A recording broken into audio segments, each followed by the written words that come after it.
Welcome to Your History, a place where you don't just hear about the past, you slip quietly into it. Before we begin, tell me in the comments where in the world you're listening from and what your night feels like. Then settle in. Let the noise of your day fall away. Because now you're someone else.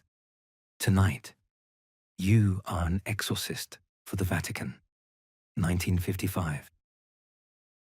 After midnight, Rome becomes a different city. The streets empty, the windows darken. Domes and bell towers dissolve into shadow. And behind old apartment doors, families bring God the things they can no longer explain. Tonight, they have called you to one of those doors. A girl of 19, a frightened mother, a parish priest already shaken enough to ask Rome for help. By the time you reach the third floor, the screaming has stopped. That is rarely a comfort. The apartment smells of candle wax, boiled coffee, damp wool, and the stale heat of too many frightened people breathing the same air. Family photographs line the corridor wall. A serious father in uniform, a seaside holiday, a first communion. The harmless evidence of an ordinary Roman life now interrupted by something no one here wishes to name too clearly. The mother meets you in black, clutching a rosary, hard enough to mark her palm. Just outside the bedroom sits a physician's leather case. The doctor has already come and gone. Inside, the girl lies tied to an iron bed with torn strips of sheet. She is thinner than she should be. A bruise shadows one cheekbone. A bowl of broth has gone cold on the washstand. Someone has draped a scarf over the mirror. The crucifix on the bedside table has been turned face down. When you touch holy water to her forehead, she opens her eyes at once, brown eyes, clear eyes, steady, not the wild stare of folklore or sermon. Something worse, recognition. She looks at you as though she has been waiting. Then she smiles and says, in smooth ecclesiastical Latin, that you prefer the old sounds when you are uncertain. A Roman girl may know prayers. A bright one may know a little Latin. But not that sentence, not in that tone, not with that faint air of private familiarity. Later, she speaks in the dialect of your childhood near Bologna. No one in Rome should know that dialect in its older form. No one here should know the sentence she says next. It belongs to a fever room from your youth, to your mother's voice, to one frightened night that was never written down. And then, while the family waits in the hall, the crucifix from the corridor wall is found driven deep into the wood of the entry table, as though hammered there by an invisible hand. No one sees it move. They only hear the crash. That is how many of these things happen. Not a spectacle, but at the edge of vision, in the second before someone turns, where doubt will later try to make a home. The girl begins singing after that, a lullaby from your childhood region, softly, almost sweetly. You stand in her bedroom with the mother weeping in the hall and the younger priest beside you trying not to shake, and feel the old familiar sensation return. Not certainty, never certainty, only pressure, the sense that a room has shifted half a degree away from ordinary explanation. You begin the prayers, but Lucia Conti is not the beginning of this life, only one of its doors.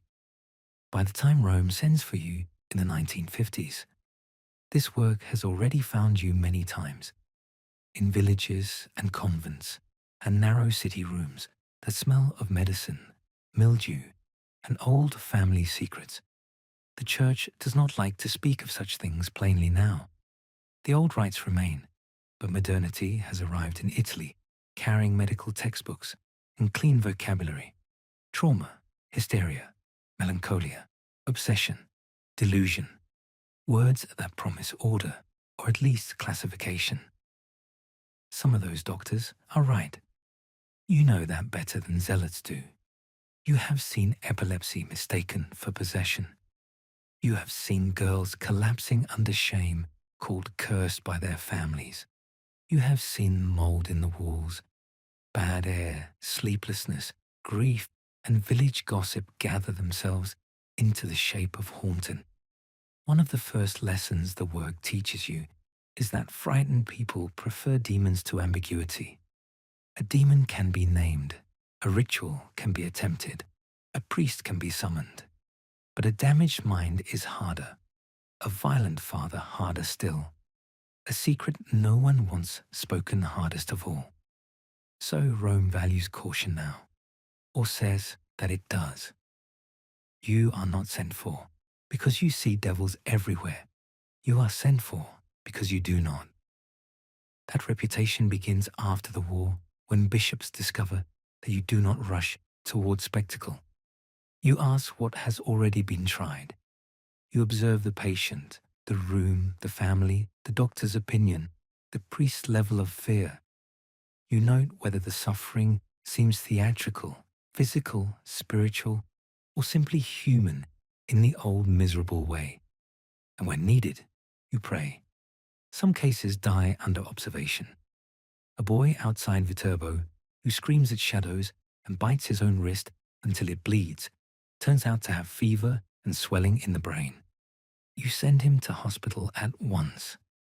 The village priest is offended. The mother is ashamed. The child lives.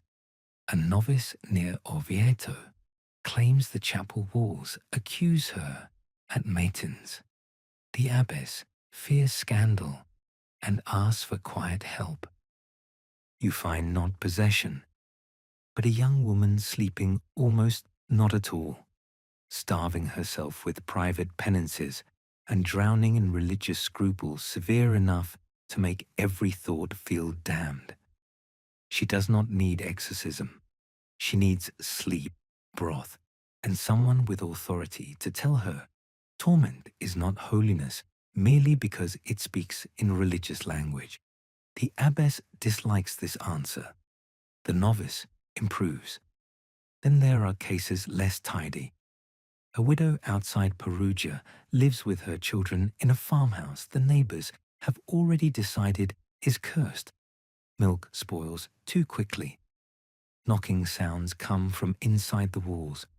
The woman hears her dead husband pacing at dusk. The children refuse to enter the kitchen after dark. Rats could explain the sounds. Fear could explain the rest.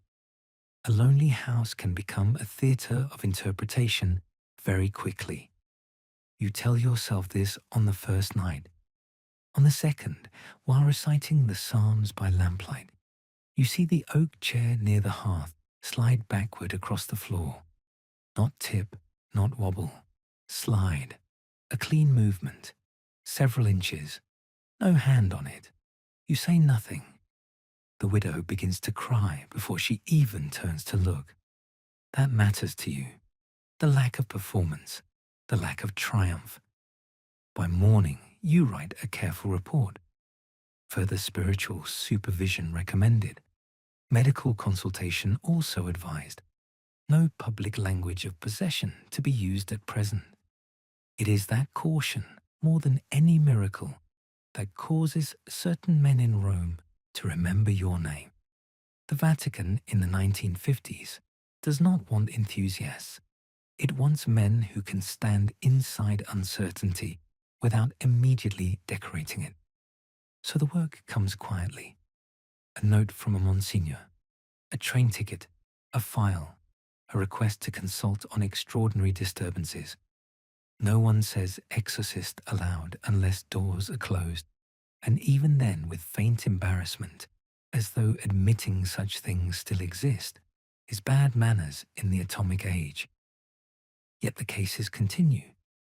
A child in Trastevere, speaking to someone in the wardrobe.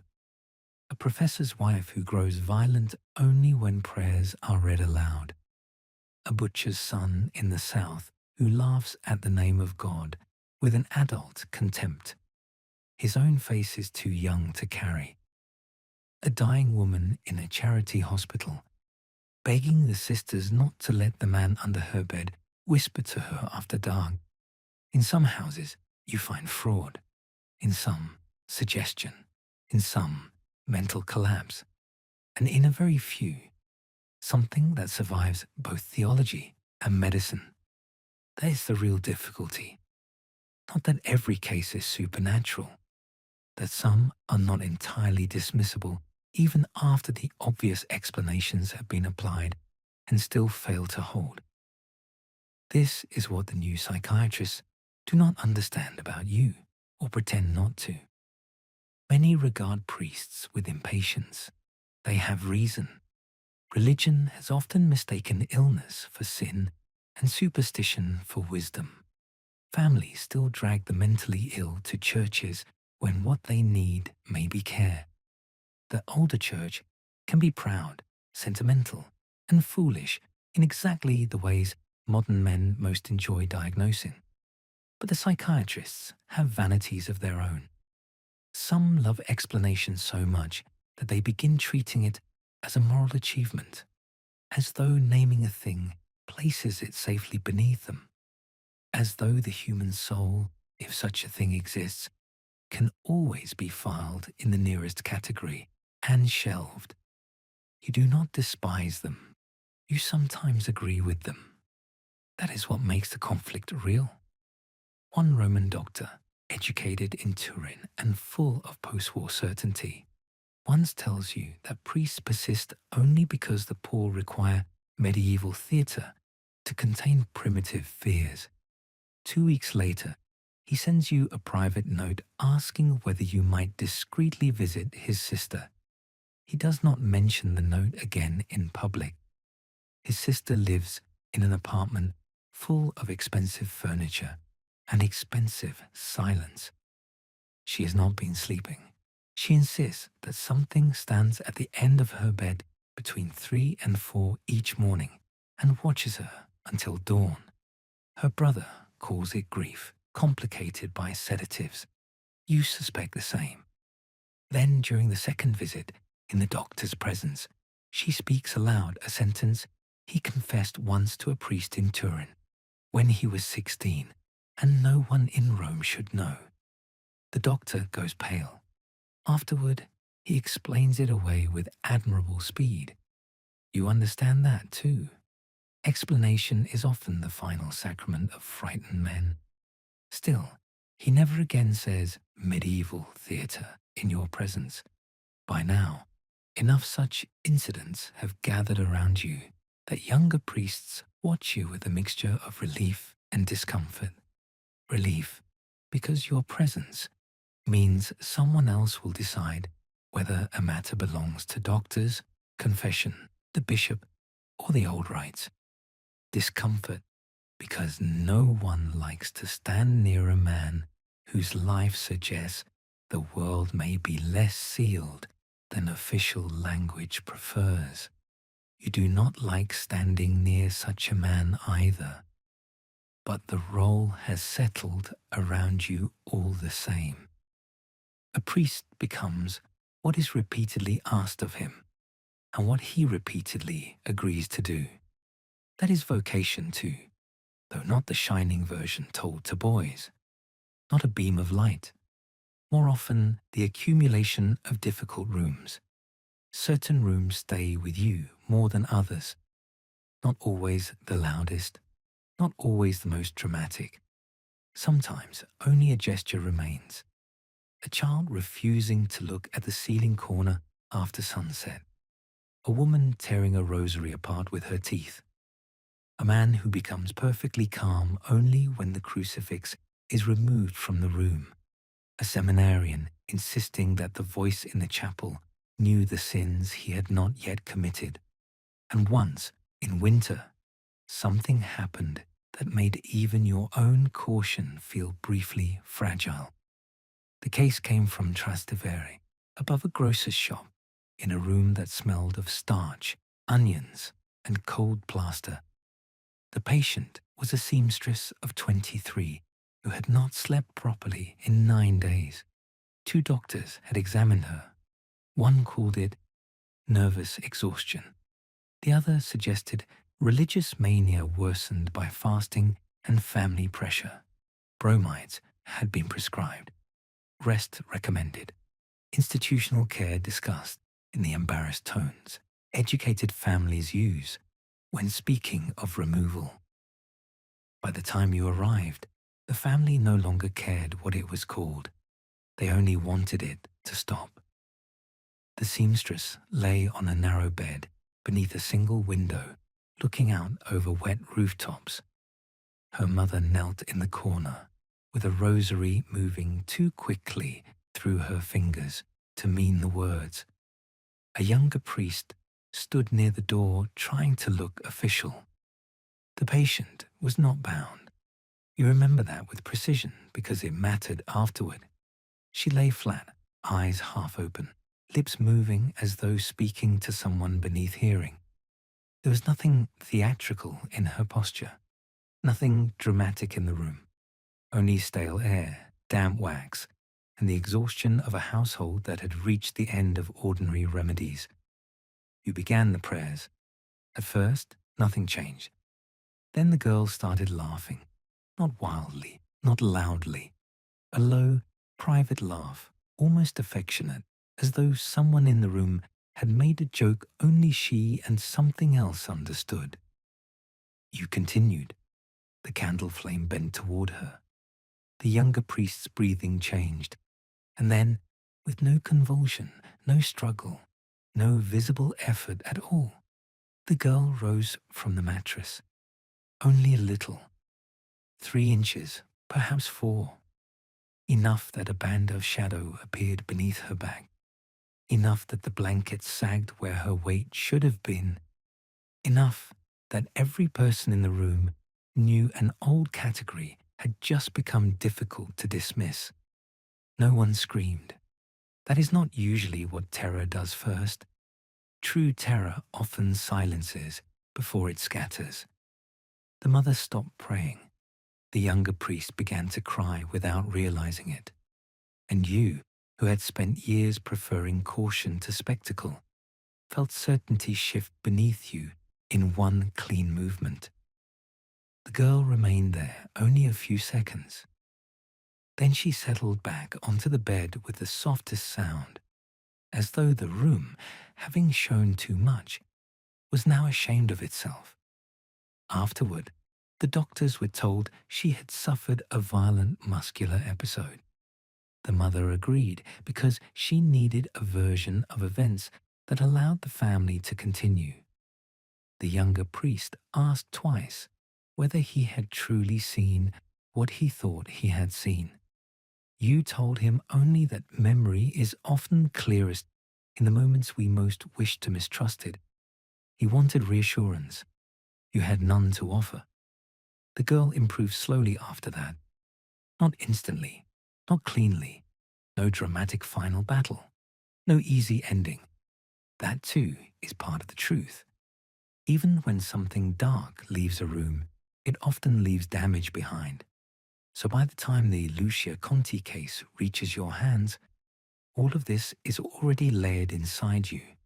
The farmhouse in Perugia, the novice near Orvieto, the Trastevere seamstress, the professor's sister, the boy outside Viterbo who needed a hospital more than a priest, the frightened families who wanted demons because demons at least offered narrative. And beneath all of it, another layer deeper still, the war.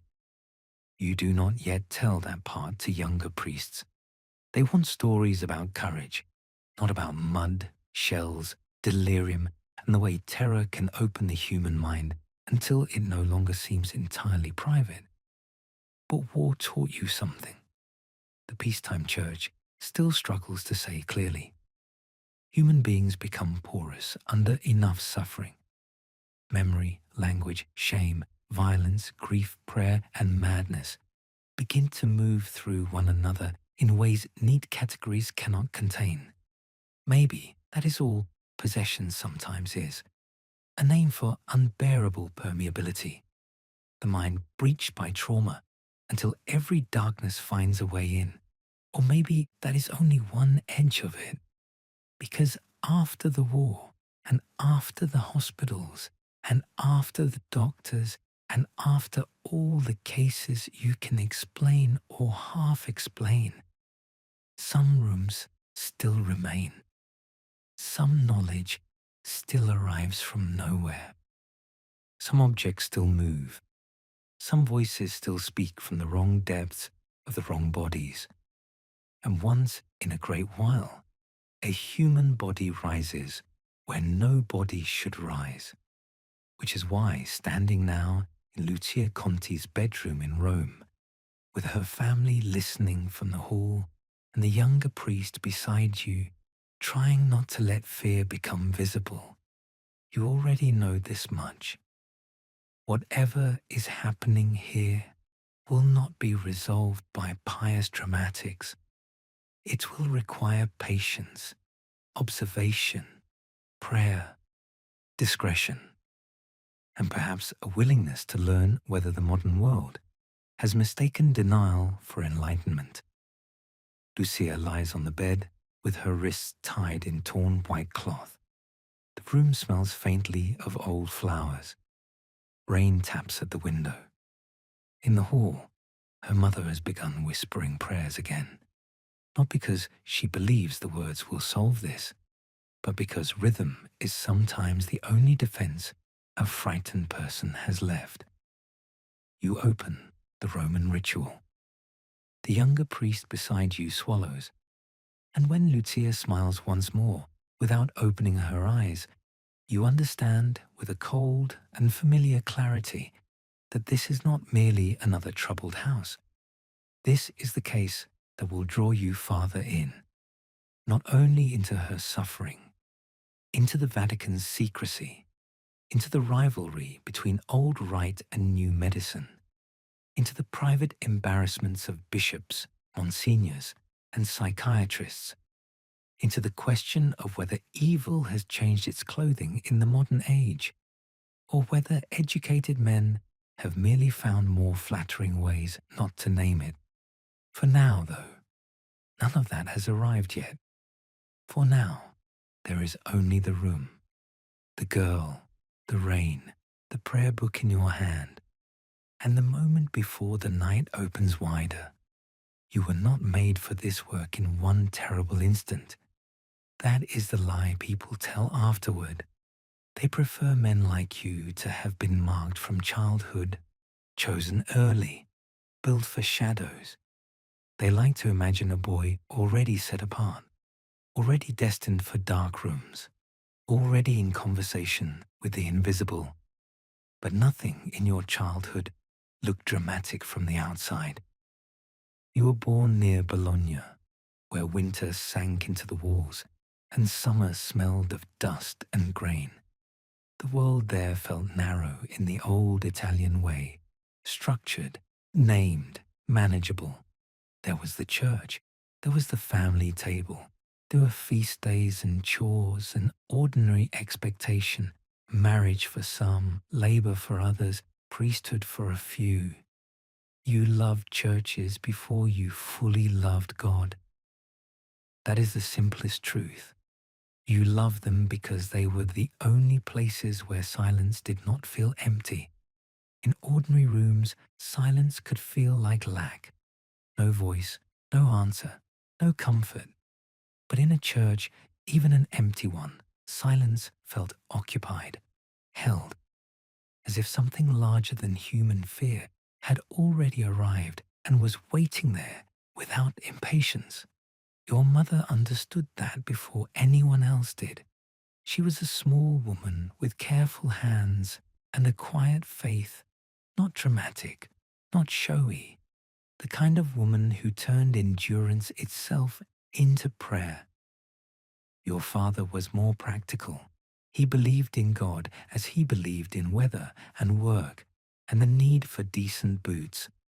When you first spoke of the priesthood, he looked at you across supper and asked whether it was truly God calling you or only your fondness for books and stillness.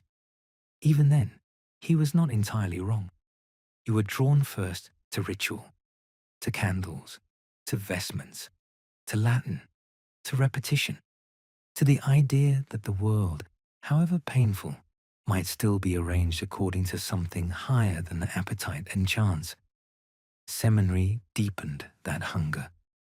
Stone corridors, cold mornings, the discipline of the hours, the stripping away of private selfhood in favor of something older and larger. You were not the most brilliant there, nor the holiest, but you were steady. You learned early that steadiness is often mistaken for strength. You were ordained in 1937.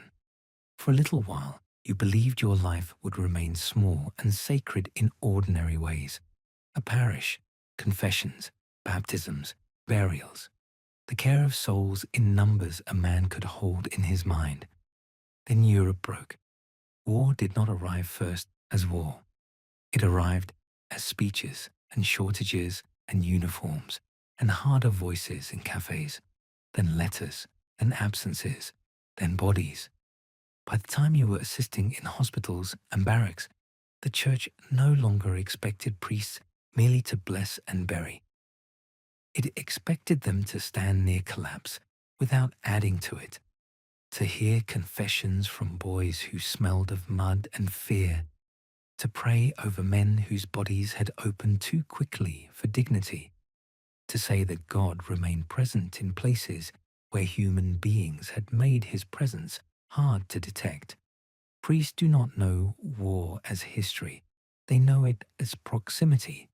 A teenager vomiting before dawn. A man asking whether killing under orders stains the soul differently from killing in rage. The smell of gangrene. The sound of artillery thudding through the chest.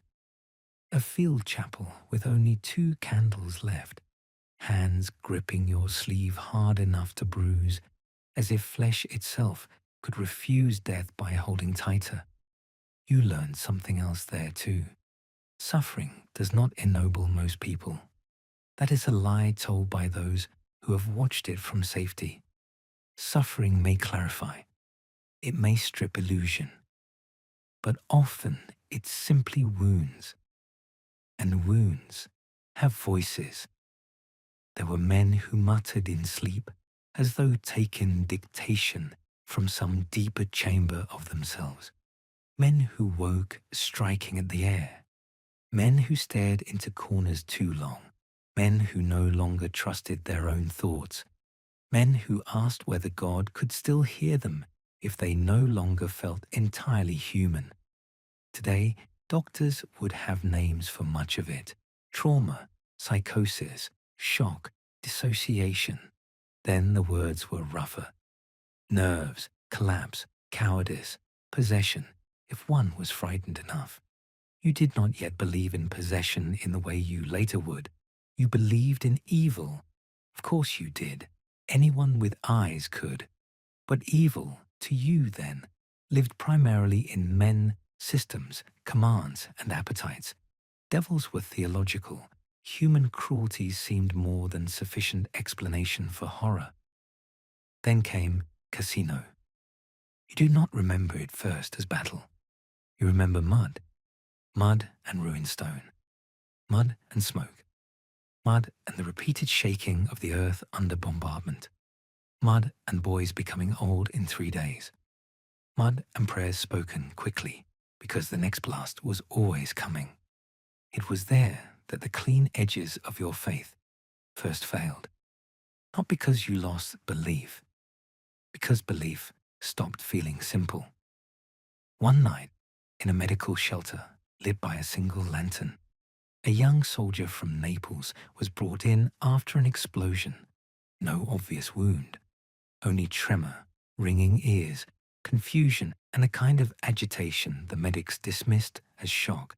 He spoke in fragments at first. Prayer, cursing, a child song, then German. The boy did not know German. Later, you checked. You made certain. Still, that proved little. War fills men with sounds not their own. the mind can mimic under pressure. But then he turned his face towards you and said, in your own childhood dialect, a phrase your mother had used only when you were feverish as a child. No one there should have known it. No one there even spoke that way. You remember the cold that moved through you then. Not certainty, not revelation, only the sudden failure of explanation to arrive on time. By morning, he was calmer.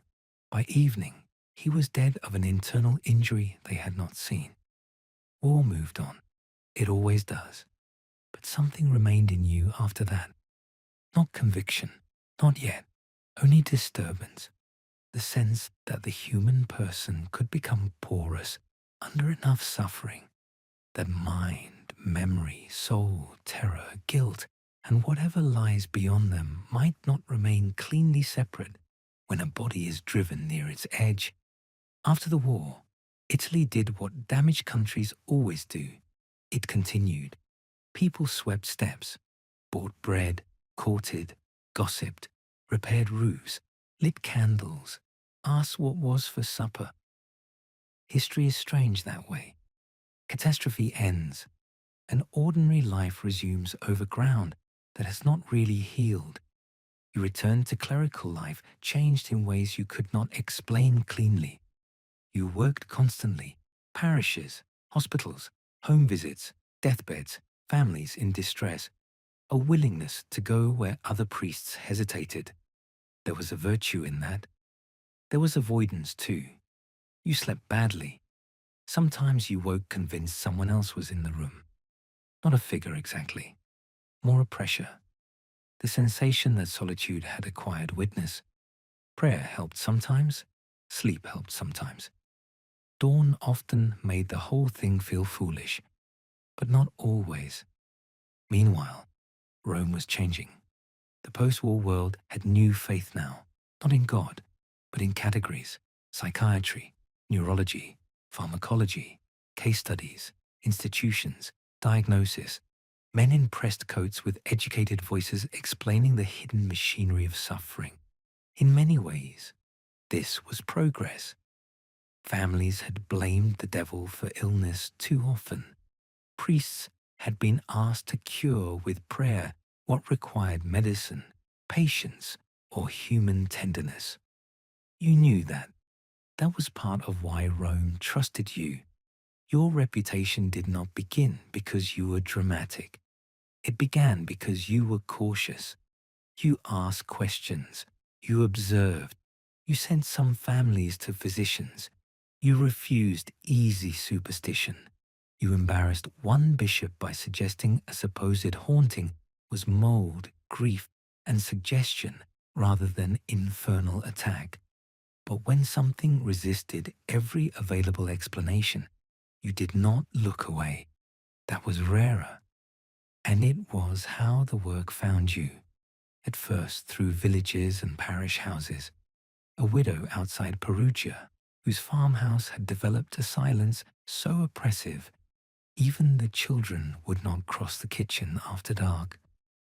A seminarian near Siena, who heard accusations in the chapel walls and turned out to be unraveling under shame, not assault. A mother in Naples, whose blasphemies and convulsions were caused by fever in the brain. A girl near Tivoli, whose family wanted a devil because they could not bear the more human horror living under their own roof. Those cases taught you caution. Other cases taught you fear. The first of those came in Trastevere.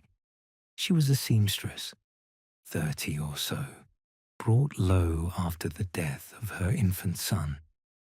The family called it grief at first, then nerves, then punishment, then curse. By the time you were summoned, a physician had already been twice, and a local priest once. She had stopped sleeping. She tore rosaries apart with her teeth. She answered questions no one had asked aloud. She laughed when sedated. She wept when church bells rang. The apartment smelled of vinegar, sweat, damp linen, and something faintly sweet rotting beneath it all. Dr. Valley was there that night. That was one of the first times you met him properly. Even then, he dressed beautifully. Even then, his hair was too carefully arranged for a man claiming indifference to appearances. He greeted you with the cool courtesy educated men use when forced to involve someone they already consider embarrassing. She is profoundly unstable, he told you in the hall. Bereavement, probably hysteria, perhaps religious mania encouraged by the family. And yet you sent for a priest. I sent for a witness.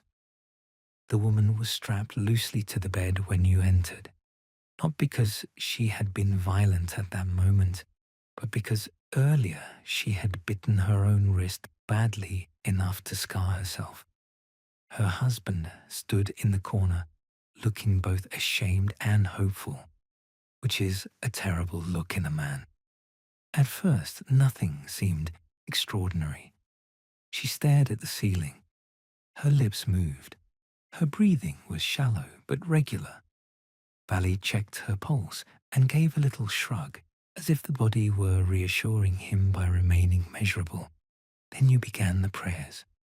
Not the full rite, only the opening invocations, a cautious beginning. Her mouth stopped moving. Her eyes rolled towards you with a speed that felt less like attention than recognition. Valley leaned in, irritated rather than afraid. You see, he said quietly, conditioning. She has been taught to respond. Then the bed frame shuddered, not violently, not like a theatrical convulsion, more like something beneath it had struck upward once, hard enough to rattle the iron joints against the floorboards. The husband crossed himself. Valley said, muscular contraction. Then she spoke. The voice was not monstrous. That is what unsettled you later. Not loud, not deep, just wrong in a more intimate way, as though her throat had become a corridor for someone older, drier, and less hurried. Father, she said, without taking her eyes off you, did you pray for the Neapolitan boy before he died? The room went still. Dr. Valley frowned, annoyed first, confused second. You had never told anyone in Rome about the soldier at Casino, except in the broadest terms. Never enough for that sentence. Never enough for the precision of it. You stepped closer to the bed.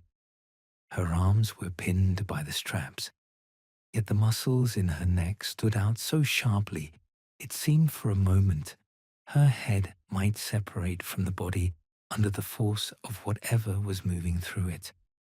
You continued in Latin. She laughed. Valley administered another sedative. You watched the needle go in, watched the medicine enter the body, watched the body receive it. Her pulse slowed, her limbs softened.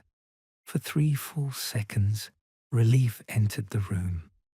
Then the mattress dipped under her as if some great weight had settled onto it from above, and slowly, with the grace of something underwater, her back lifted from the bed. Not high, not enough for spectacle. Enough. Enough for you to see shadow beneath her shoulders. Enough for the husband to gasp and begin crying. Enough for Dr. Valley to stop breathing for 1 terrible second. Enough for everyone in that room to understand that whatever explanation came next would arrive after the fact, not before. You spoke louder then, not theatrically, simply because fear sometimes has to be answered with sound. The old words moved through the room. Her body trembled once, violently, then dropped back against the mattress with a force that cracked one of the slats beneath it. She began sobbing at once in her own voice, as though surfacing from ice water. The change was so abrupt that it horrified you more than the levitation had. By morning, she remembered almost nothing. Valley remembered everything. That was the important part. In the kitchen afterward, with the family out of earshot, he lit a cigarette with hands he was trying very hard to keep steady. Then he offered theories: reflexive muscular arc, shared panic, misperception under emotional stress. Sedatives can produce unusual responses. Grief can contaminate entire households. The human mind is, after all, an instrument of he stopped there because he could hear himself, and because there are moments when intelligence turns into a kind of lonely theatre performed for no one, because the alternative is to admit fear. You did not argue with him.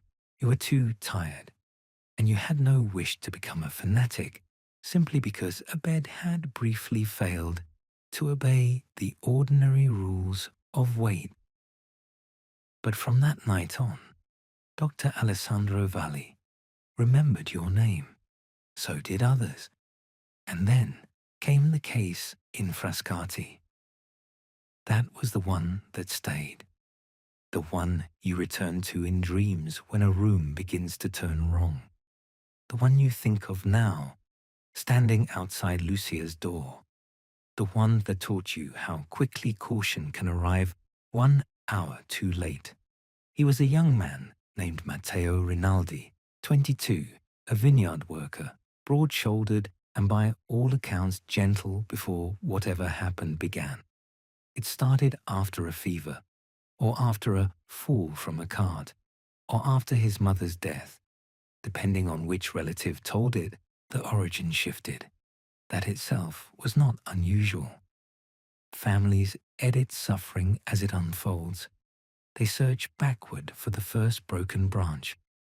By the time Rome heard of him, he had already been seen by a physician, then another. One said inflammation of the brain. Another said melancholic mania. A third said the family was feeding a delusion by treating his episodes as supernatural. He had been bled, sedated, restrained, prayed over, and watched. Nothing held for long. What made the bishop nervous was not the violence, though there had been some. It was the lucidity. Matteo would convulse, spit, curse, and strain against restraints until 4 men could barely hold him. Then he would become perfectly calm and speak with devastating clarity about things no stranger should have known. Not grand secrets, small ones, the hidden humiliations that rot people from the inside. A sister's affair, a father's theft from the parish collection 15 years earlier, the local doctor's visits to a widow after midnight, the sort of private rot that makes a room more frightened because everyone immediately knows it is true.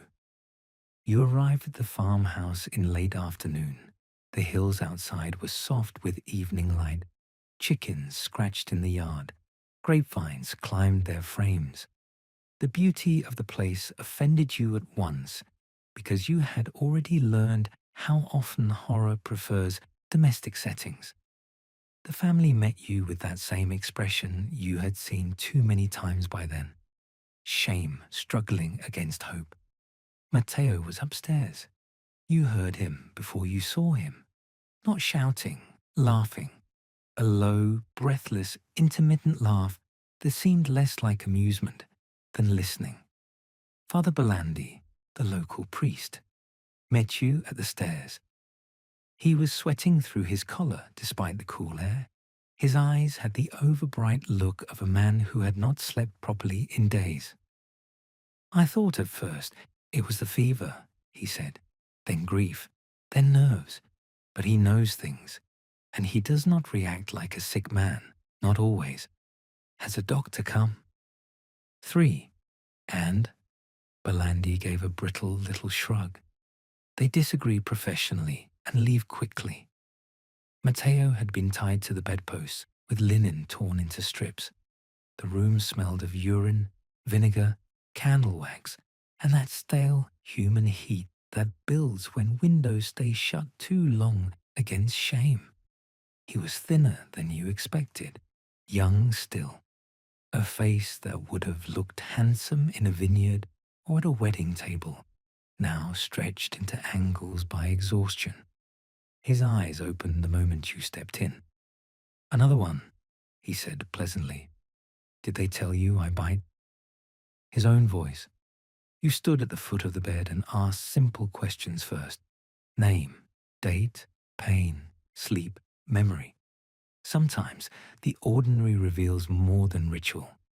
At first he answered normally, too normally. Then his gaze shifted past you to the crucifix on the wall, and his expression changed not to rage, but to contempt. That was worse. Rage is human. Contempt suggests judgment. You began with prayers, holy water, the sign of the cross, the old measured sequence that is meant to preserve order in a room already failing to keep it. Matteo did not thrash. He smiled. Then he began to speak in the voice of his dead mother. Not an imitation, not a crude mockery. Her voice, Belandi whispered later. Her exact voice. Same rough sweetness, same village cadence, same way of swallowing the second half of certain words. He begged the thing not to do that, begged it openly in front of everyone. That was when you understood Belandi was already too emotionally involved to be of much use. You continued. At the litany, Matteo's smile vanished. His face slackened. Then every muscle in his body seemed to tighten at once. The bed groaned under him. One of the linen ties snapped. His right hand came free and struck the side table so hard the lamp flew off and shattered. His sister screamed. Someone downstairs started praying loudly. Belandi lunged forward and you ordered him back because panic had already begun breeding in the room. You remember that next part with the cruel precision trauma grants. Matteo arching high enough that only his heels and skull seemed to touch the mattress. The sound from his throat wet and tearing. The way his eyes remained open too wide. Your own voice continuing in Latin because stopping felt worse than proceeding. Belandi trying to hold the shoulder. The father at the door refusing to enter, weeping with his fist against his mouth. Then Matteo began to choke. Not on foam, not on blood, on nothing visible. He clawed at his throat with a free hand, lips darkening, breath failing in sharp mechanical pulls. You dropped the book at once. Whatever was in the room, whatever theory one preferred, a dying airway obeyed no theology. You went to him physically. Belandi tried to pry open the jaw. The sister ran for cloths. The father finally entered. The whole room broke from right into emergency in a heartbeat. For 1 second, one impossible, obscene second, Matteo stopped struggling and looked straight at you with total clarity. Help me. That was all. Not spoken. In the eyes. Then the convulsion hit again. His body slammed once against the bed frame, once more, and then went suddenly, horribly slack. The doctor from town arrived 20 minutes later. Too late for usefulness, early enough for opinion. He spoke of seizure, cardiac strain, prolonged fever, respiratory crisis, the family's mishandling, the priest's intervention, the dangers of excitement in unstable patients. It was all possible. Every explanation sounded plausible in daylight language, and none of it undid the room. None of it undid Belandi's face when Matteo used the mother's voice. None of it undid the sudden choking. None of it undid that final lucid look. A bishop later advised discretion. Of course he did. The report was written carefully. There had been signs of severe physical distress. Medical causes could not be excluded. No sensational language was to be used. The death was tragic. The family was to be protected from gossip. The priest was to exercise greater caution in future interventions involving unstable subjects. You accepted that last rebuke because part of it was true. You had not been reckless, but you had arrived still thinking that if one kept enough order, enough prayer, enough calm, the room might hold. Sometimes it does not hold. Sometimes a person dies in front of you, and all the available explanations come too late to matter. You buried Matteo 3 days later. Belande could not speak through the homily and had to stop twice. Afterward, the father shook your hand and thanked you, which made you feel briefly ill. That was the case that taught you the worst lesson of this work. Not that evil is real, not that possession exists, not even that medicine can fail. You already knew by then that all three were possible. No, the lesson was this. When a room turns, it can turn faster than everyone in it. And ever since, you have feared not only what enters a case, but the moment the case slips beyond control. That is why you proceed as you do now. Why you dislike spectators. Why you distrust young priests who want certainty. Why you insist on water, cloths, restraint if needed, open airway, clear exits, fewer people in the room, and no one praying loudly out of sequence, because fear is contagious and chaos always helps the wrong thing. Dr. Valli, for all his skepticism, eventually came to value this about you. That was how Rome truly opened to you, not through ceremony, but through accumulation. A convent case here, a bishop's discreet request there, a family too connected to be ignored, a physician privately unsettled, a file passed from one office to another, quiet train tickets, closed-door questions. The Vatican never said, "You are now one of our exorcists." Institutions do not describe their most embarrassing functions plainly. Instead, they kept calling. By the early 1950s, you had become one of the priests they sent, when the ordinary explanations had been exhausted publicly but remained unsatisfying privately. The Church's position in those years was uneasy. It could not afford to look medieval, not with modern psychiatry gaining authority, not with educated Catholics wanting sophistication, not with post-war Europe eager to believe every darkness could eventually be translated into medicine. Yet the right had not vanished. Officially, the devil remained real. Unofficially, everyone preferred not to discuss him at dinner, so the work survived in secrecy and caution. Doctors first, if possible, observation next, then prayer. Then, if the case remained stubborn enough, a priest after dark. That was the borderland you entered again and again, and each time the conflict was the same. What is illness? What is grief? What is trauma? What is fraud? What is sin? What is evil? At what point does a category stop illuminating and begin merely defending the pride of the person using it? No one in Rome phrased it so openly, but that argument breathed under every case, including Lucia's. Because what unsettles you now, standing again in her apartment with rain on the windows and the younger priest shifting anxiously nearby, is not only what she has done, it is who has already failed here. Dr. Valli has seen her. That matters. He is ambitious, careful, too proud to retreat easily from a difficult case. If he left his leather case outside her room and departed without it, then he did not leave calmly. And if he did not leave calmly, Lucia showed him something stronger than his confidence.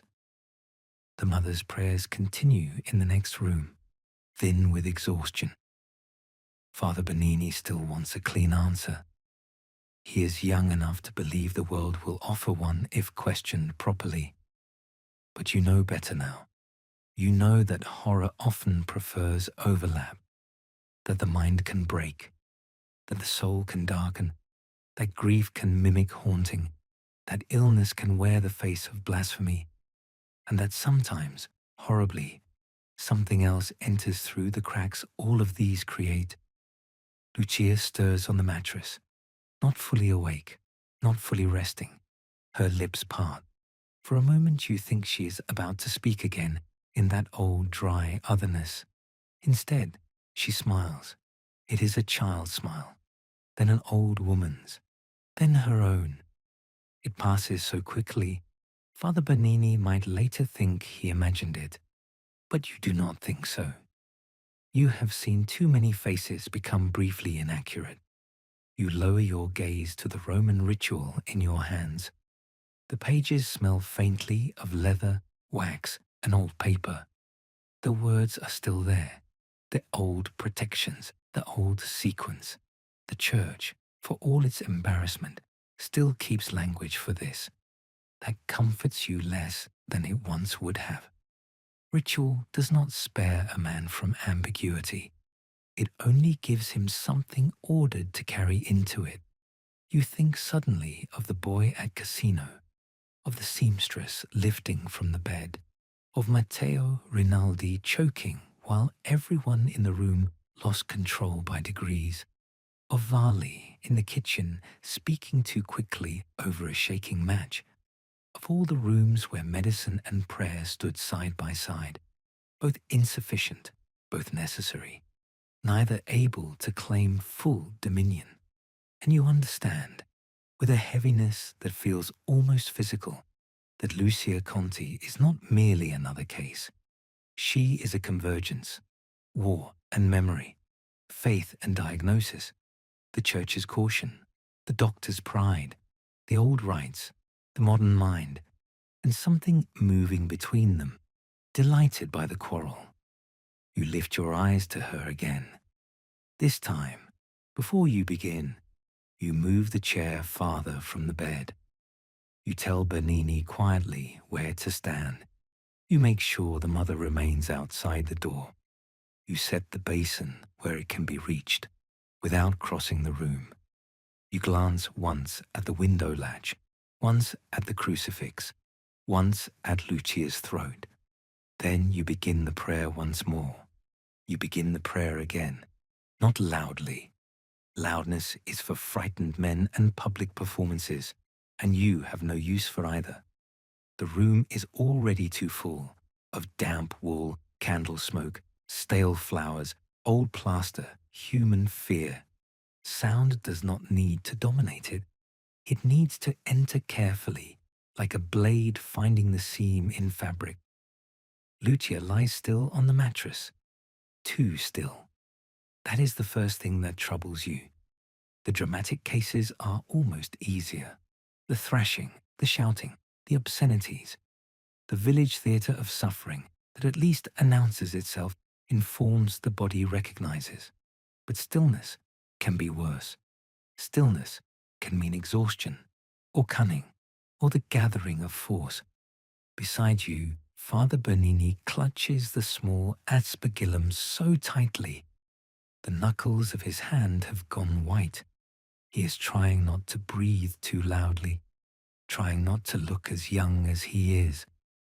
You remember men like him from the war, those first hours before bombardment, when youth tries to disguise itself as composure and succeeds only with the very old. Steady, you murmur, without looking at him. He nods too quickly. At the door, Lucia's mother shifts, but does not enter. You have made that clear. No family in the room, unless absolutely necessary. Love is rarely useful here. Love panics. Love interrupts. Love bargains. Love mistakes recognition for improvement. Better she remain in the hall with her rosary, wearing grooves into the beads with her thumb. You continue in Latin. The old words move through the apartment softly at first, almost absurdly gently. And for a moment, nothing happens. Rain ticks at the glass. A pipe knocks somewhere in the walls. From the street below comes the fading grind of a motor scooter. Rome, immense and ancient and compromised, continues around this small room without pause. Then Lucia smiles. It begins at one corner of the mouth, a private smile, the kind a girl might wear while remembering a compliment or planning a lie. Then it widens too far. Her eyes remain closed. You do not stop. The smile stays on her face as the prayer continues. And what unsettles you is not its ugliness, but its patience. Whatever is in her, if anything is in her, is listening. The first true break comes when you speak the invocation of Saint Michael. Her left hand curls violently into the bed sheet. The movement is so sudden, Bernini flinches and nearly drops the aspergillum. Lucia's eyes open. They are her eyes. That is important. Not blackened, not transformed, not theatrical. Her own dark Roman eyes, rimmed red from sleeplessness, fixed now not on you, but slightly above your left shoulder, as though someone else in the room has drawn her attention. You glance nowhere. You have learned that looking where the afflicted person is looking often gives fear too much architecture. Instead, you continue your prayer. The bed creaks. Lucia's throat works once, twice, as though swallowing against a hand you cannot see. Then she says, in a perfectly calm voice, "He is standing behind you again." Bernini makes a sound in the back of his throat. You keep reading. Lucia turns her head toward the younger priest and studies him with flat curiosity, almost tenderness. "This one," she says, "still thinks holy things are clean." Bernini goes pale. You take the aspergillum from him before he can fumble it and sprinkle the water yourself. The first drops touch her forehead. Nothing. The second pass lands across her mouth. This time her body reacts before her face does. Her spine arches in one hard line, not upward enough to rise, but enough to strain the tendons of her neck until they stand out like cords. Her teeth bare. Not a scream, not yet. Just the body announcing that something has touched a wound. Then the scream comes. It is not impossibly loud. It is worse than that. It is human. Human pain is always harder to withstand than monstrous noise. Lucia rolls violently to one side, dragging the sheet with her, heels hammering the mattress. Bernini steps forward instinctively, and you thrust out an arm to stop him. No. She'll hurt herself. She already is. You speak the next lines faster now, not from panic, but because the room is changing temperature. Not literally, perhaps. You do not trust yourself to say that, but the sensation is unmistakable. A pressure shift, the peculiar tightening of air that so often precedes escalation. The room feels smaller, more observed. Lucia begins to laugh and choke at the same time. Foam glistens at one corner of her lips. Her mother cries out from the hall. "Stay outside," you say sharply. The older woman obeys, but only because fear has turned her briefly obedient. Behind the door frame, you hear the small click of rosary beads, striking each other faster now. Lucia's eyes move to the crucifix on the wall. You watch her watch it. Slowly, with terrible effort, she lifts one hand and points. The nail in the crucifix, old wood, cheap plaster corpus, probably hung there for years without thought, gives a tiny sharp crack. Bernini hears it too. Then the crucifix tilts, not falling, not yet, tilting outward from the wall as though some hand behind it is testing the nail. Bernini whispers, "Madonna, do not pray on your own," you tell him. The order shocks him more than the sight. Young priests imagine that more prayer must always help. They do not understand that in rooms like this, panic dressed as devotion can ruin rhythm, split attention, fracture authority. You need one voice, one order, one current running through the room. You continue the rite. Lucia's face changes, not physically, not in the crude way frightened people later describe, but the arrangement of feeling on it becomes inaccurate. She is too young for that expression, too old for the next. At one moment, she looks like a frightened child trying not to cry. At the next, like a contemptuous grandmother listening to foolishness. Then suddenly, hideously, she looks like a patient woman suppressing amusement. That is worse than rage. Rage is hot and wasteful. Amusement means patience. Lucia, you say, for the first time in Italian, a controlled break from the Latin. Her eyes snap to yours. Do you hear me? For 1 second she is there. You know it because tears flood her eyes at once, with the speed of someone surfacing from under black water. Father, she whispers. Her voice is raw, frightened, unmistakably her own. It is the first plea that has entered the room tonight. Tell me what hurts. My head, she says, and her jaw jerks sideways with such force that her teeth slam together audibly. The tears remain in her eyes, but the person behind them recedes at once. You are late, she says in the other voice. The sentence lands in the room like something placed carefully on a table. You do not answer it, but inside yourself something colder unfolds.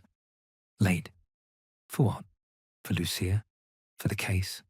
For something moving already beyond this apartment? You keep reading. The rain intensifies outside. The windows shiver faintly in their frames. Somewhere below, a dog begins barking and will not stop. Lucia's body goes rigid, every finger spread, every tendon drawn, the mattress groaning under the force of her. Bernini has begun to sweat visibly. You can smell it now beneath the candle wax and flowers. Water, you say. He passes the basin. You wet your fingers and touch her brow again, then the sternum, then the lips. This time, the reaction is immediate and violent. Lucia bucks so hard, the entire bed skids several inches across the floorboards. The sound is enormous in the small room. Her mother screams from the hall. Bernini makes the sign of the cross so quickly it looks like a reflex rather than an act of faith. And Lucia, still rigid, still staring, begins speaking in a language Bernini does not know. But you do. Not fully, not fluently. Only enough from seminary and liturgical study to feel dread arrive before comprehension. It is not proper Latin. It is older, dirtier, fragmented. Church language broken and dragged through mockery. Scraps of invocation twisted into obscenity. Words for devouring, for corruption, for opening. You feel the back of your neck go cold. Lucia is not merely reacting now. Something is performing knowledge, and not for spectacle. For you, you close the ritual briefly, only long enough to place your palm flat against the cover and say, in Italian, very quietly, "Who are you?" Bernini turns to you in shock. He has been taught never to invite conversation, never to personalize, never to yield the room to exchange. Normally, he would be right. But this has already moved beyond textbook caution. And you have learned that sometimes what answers is less important than how it answers. Lucia's lips part. For a moment, no sound comes. Then, in the voice of a man you have not heard in nearly 10 years, she says, "You buried me without my boots." Everything in you stops. Not outwardly. Outwardly, you remain still. But inside, the room tilts. That was Casino. A soldier half buried after shelling. One boot missing, the body already swelling. No time to search the rubble for the other. You had said the prayers quickly, dirt in your mouth, smoke in your lungs, your own hands shaking from cold and fatigue. No one alive knows. You still remember the missing boot. No one alive has heard you think of it. Bernini is staring at you now. He has not understood the sentence, but he has understood your face. That will anger you later.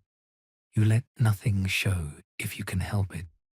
Rooms like this feed on visible fear. You resume the prayer at once. Lucia begins to retch. You lunge forward, turning her head to the side before she can aspirate.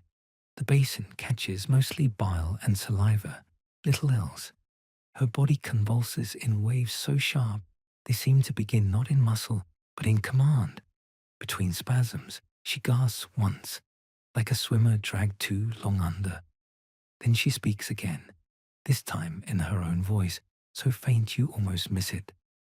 It knows the hospital. You bend closer. What hospital? But the moment is gone. Her body locks again. Her throat emits a low, impossible hum, almost like a second breath, vibrating behind the first. The hospital. Now another thread enters the room. Not only war, not only church and psychiatry, a hospital. A modern one, a Catholic ward, a psychiatric facility. Something in Lucia is connected not only to memory and blasphemy, but to institutions. Rooms where people were restrained, diagnosed, dismissed. You think instantly of Valley, of how quickly he left, of the leather case abandoned in the hall, of the possibility that Lucia is not the beginning of this case at all, but his latest chamber. And then the candle nearest the bed goes out. Not flickers, out. The second follows almost at once. Now only the lamp by the wardrobe remains, throwing a weaker yellow arc across Lucia's face. In that thinner light, she looks cadaverous. The room smells suddenly stronger. Flowers gone sour, damp wool, vomit, old iron. Bernini whispers, "Father." No. You do not look at him. If he breaks now, the room will break wider. You continue in Latin from memory, book half lowered, voice steady by discipline alone. Lucia's eyes shift toward the hallway. Her mother has begun crying openly now, a raw, repetitive sound. Lucia smiles again. "Let her in," she says. You ignore it. "Let her see what called me." The wording matters. Not what happened to me, not what I became, what called me. Bernini hears it too. You can feel the younger priest trying to understand, trying to build meaning where terror is moving too quickly for thought. Then Lucia begins speaking in another voice entirely. This one is female, middle-aged, educated, clipped, not ancient, not grotesque, a doctor's voice. Subject presents alternating lucidity and obscenity, she says, eyes fixed on the ceiling. Religious trigger responses intensify in the presence of maternal agitation. Delusions are adaptive. Sedation recommended. Clerical involvement contraindicated. Every word precise. Every word cool, not improvised, remembered, or repeated. And suddenly the shape of the thing changes. You understand now that Lucia may not be merely afflicted. She may be carrying voices, not random ones, stored ones, patients, doctors, the dead, the condemned, the ignored. A room full of old suffering speaking through one body. No wonder Valley fled. This is not a village haunting, not one crude infestation pushing against prayer. This is layered, accumulative, a contamination of institutions and souls. You close the book fully now and turn to Bernini. "Go," you say. He blinks. "What?" "Find Dr. Valley." "I can't leave you." "You can. You must. Find him. Bring him here." Bernini hesitates, only a second longer. Then Lucia laughs in that dry old voice and says, "He won't come back." Bernini bolts from the room. You hear him stumble in the hall, hear Lucia's mother gasp questions at him, hear the apartment door open and slam. Now it is only you, Lucia, and the mother beyond the threshold. This is not ideal, but in another sense, it is cleaner. The room narrows. You speak quietly through the next prayers, no longer for display, no longer for witness, but as one man laying a line across a dark threshold and daring the dark to cross it openly. Lucia's breathing slows, too suddenly. Her body settles, her face empties, her eyes close. For one terrible moment, you think she has stopped breathing altogether. Then the lids lift again, and she says, very softly, "It came from the lower ward." You crouch beside the bed. "What lower ward?"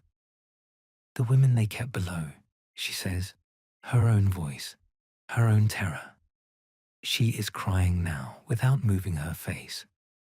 The locked rooms, the straps, the water. They said she swallowed a glass, but she didn't. She prayed and they laughed. She kept saying someone stood at the end of the bed.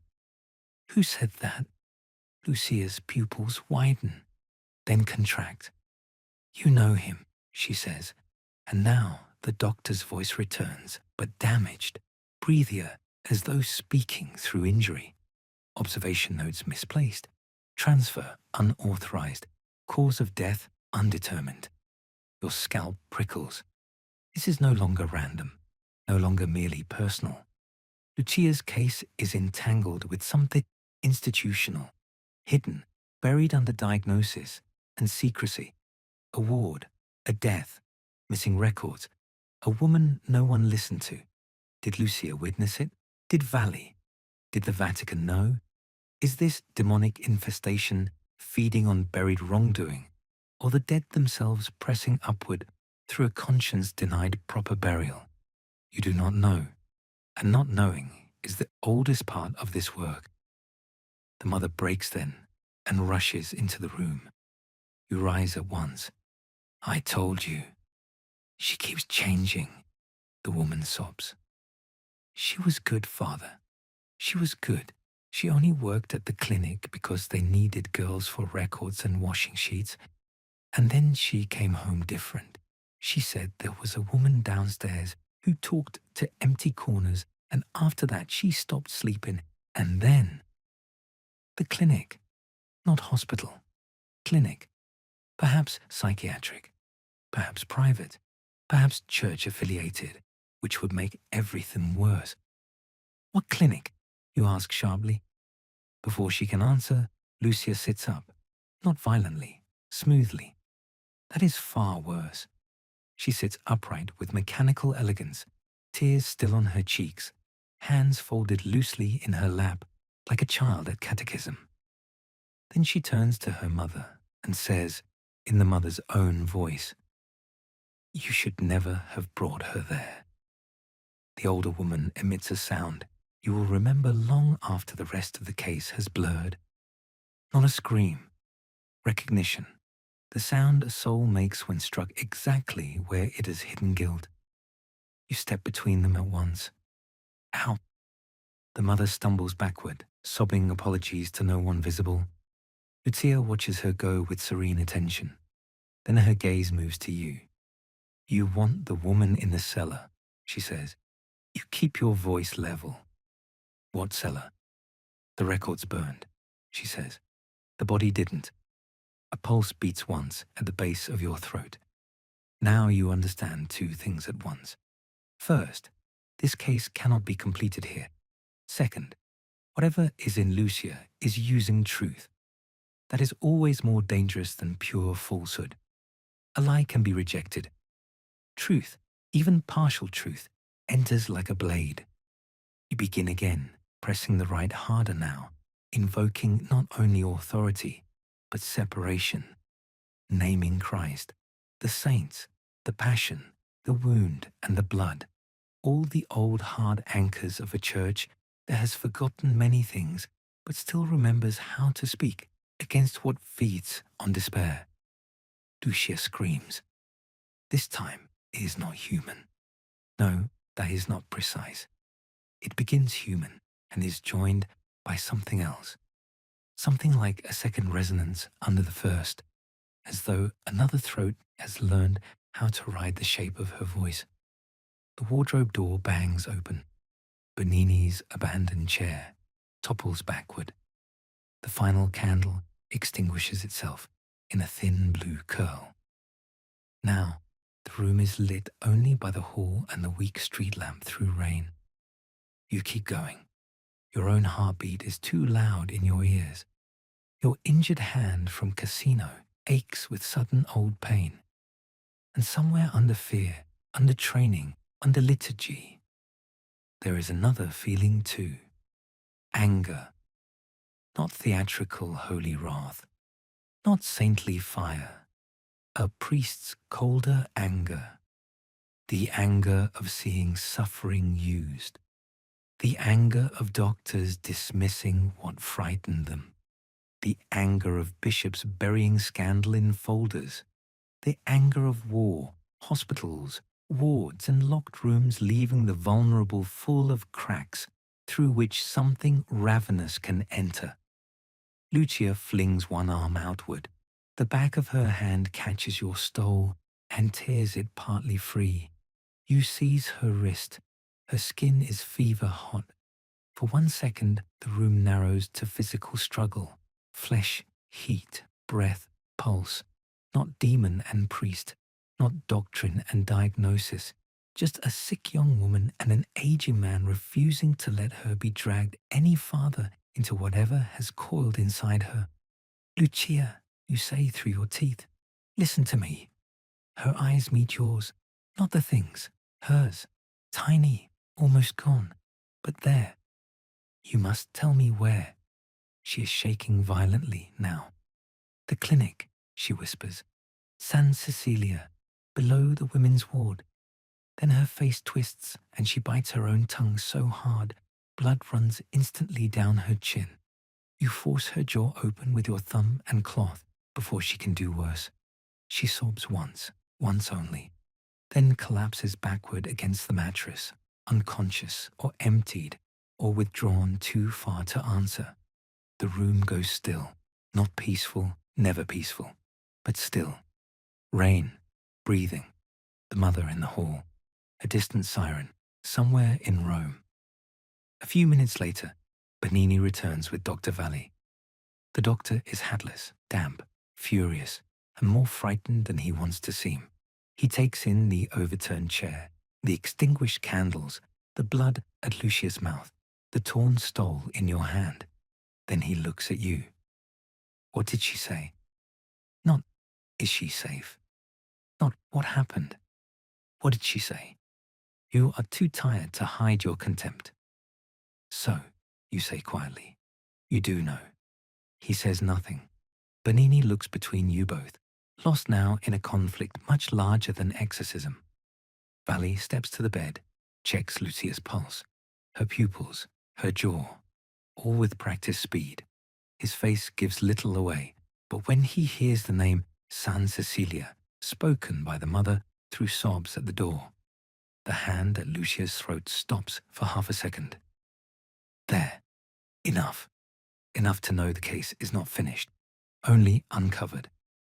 Valli straightens slowly. That clinic closed 3 years ago, he says.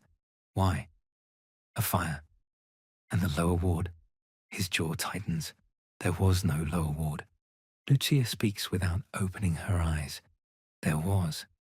All 4 of you freeze. Her voice is barely above breath. The stairs were behind the laundry room. Valli steps back from the bed as if struck. Now even Bernini sees it clearly. The doctor knows more than he has said. Perhaps not everything. Perhaps not the whole evil, but enough to fear the architecture of it.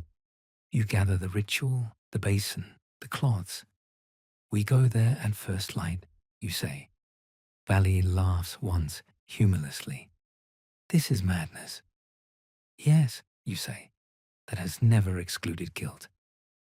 He looks at you a long time. Then, because he has reached the same place all proud men eventually reach, when reality refuses their categories, he asks the only honest question left. What do you think happened there? You answer him with the only answer you trust. I think suffering was hidden. I think the dead were mishandled. I think lies were told in the name of order. And I think whatever preys on despair found good conditions. That is as close to certainty as you are willing to go. Dawn comes pale and wet over Rome.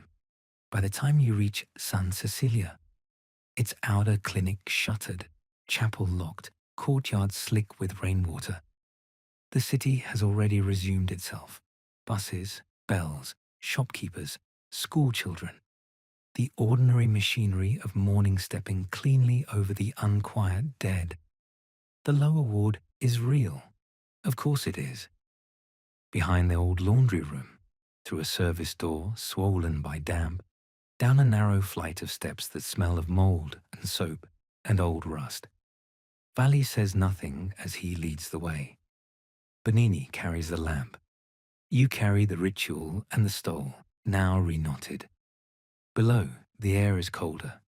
There are 6 rooms, straps bolted to one iron bed frame, cabinets of broken bottles and ruined files, a drain in the floor, walls flaking around old water damage, and in the final room, behind a collapsed shelf, a section of concrete patched badly over.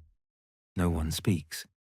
Workmen are summoned, then police, then church officials who arrive too quickly for innocence. Under the patch, they find bones, not ancient, not fully buried. A woman, adult, one hand broken before death.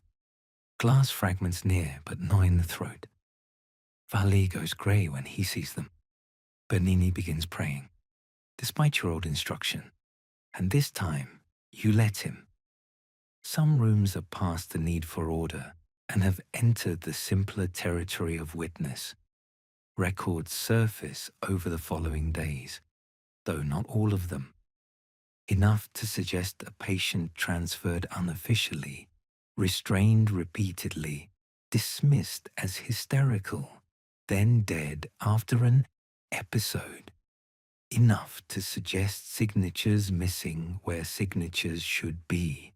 Enough to suggest that San Cecilia had hidden ugliness under the language of treatment. Whether Lucia had known this consciously, you never fully learn. Whether she overheard, saw, absorbed, or was simply the nearest living vessel through which a buried wrong chose to speak, you cannot say with precision. And the Church, of course, prefers ambiguity when ambiguity protects dignity. A report is written, another disappears. Valli resigns from 2 committees and is quietly reassigned. San Cecilia remains closed. The woman receives burial under her own name at last, after weeks of difficulty and denial. Lucia improves slowly. That is the word doctors use, improves. It sounds so clean. The truth is rougher. She sleeps, then does not. She remembers fragments, then nothing. She startles at bells for months afterward. She cannot bear the smell of bleach. She returns gradually to her own face, her own handwriting, her own appetite, her own soul, or as much of it as suffering ever returns without leaving teeth marks. Was she possessed? That is the question lesser men would want answered plainly. You do not answer it plainly because plain answers are often vanity. You know this much. Something in that room hated prayer. Something knew what it should not have known. Something used guilt, memory, and buried institutional cruelty as pathways. Something fed on secrecy. And when the hidden dead were named and brought into the light, Lucia began at last to loosen from its grip. Whether demon, haunting, infestation of lies, or evil so old it no longer cares which category men assign it, you leave to God. That is not evasion. it is humility. Months later, Father Bernini asks you whether Lucia was your hardest case.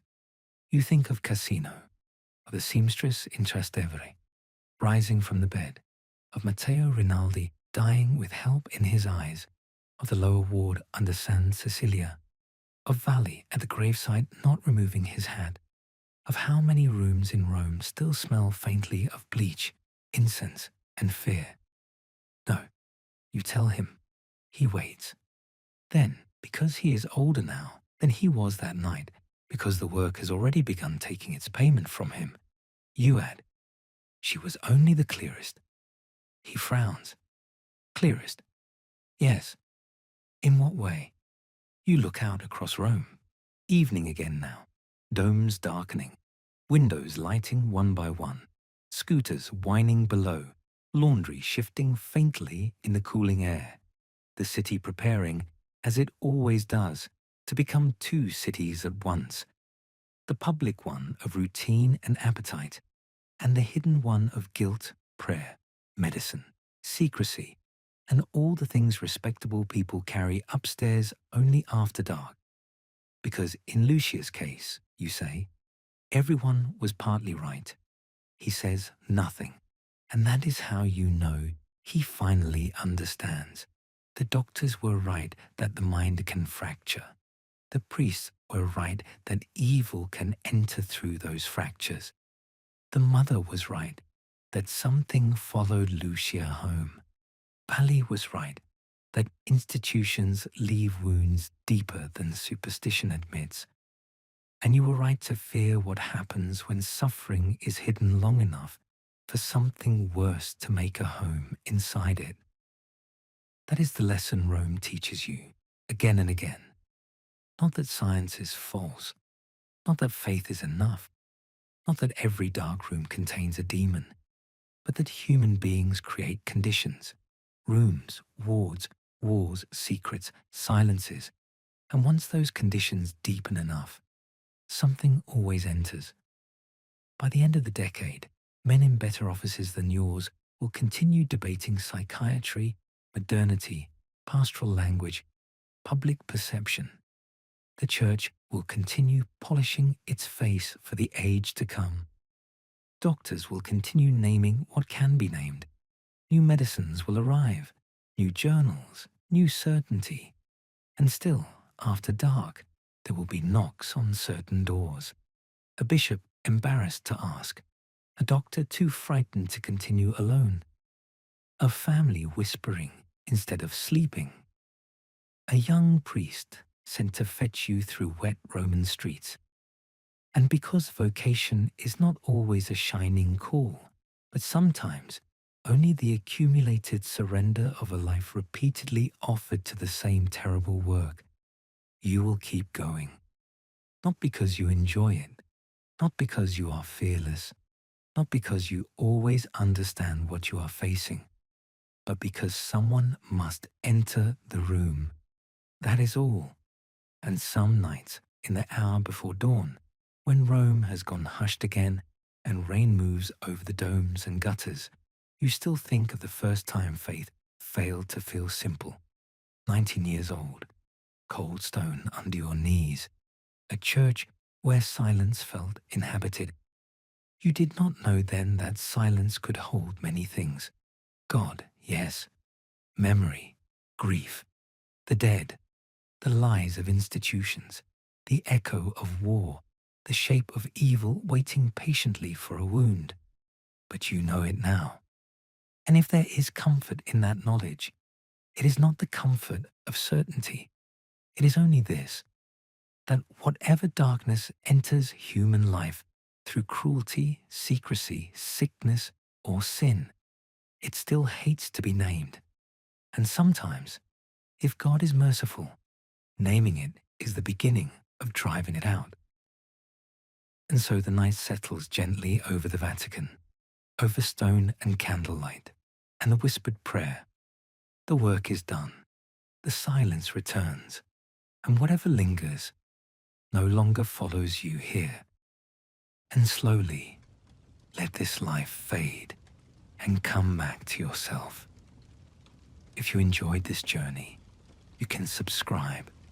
Let me know in the comments what story you'd like to fall asleep to next.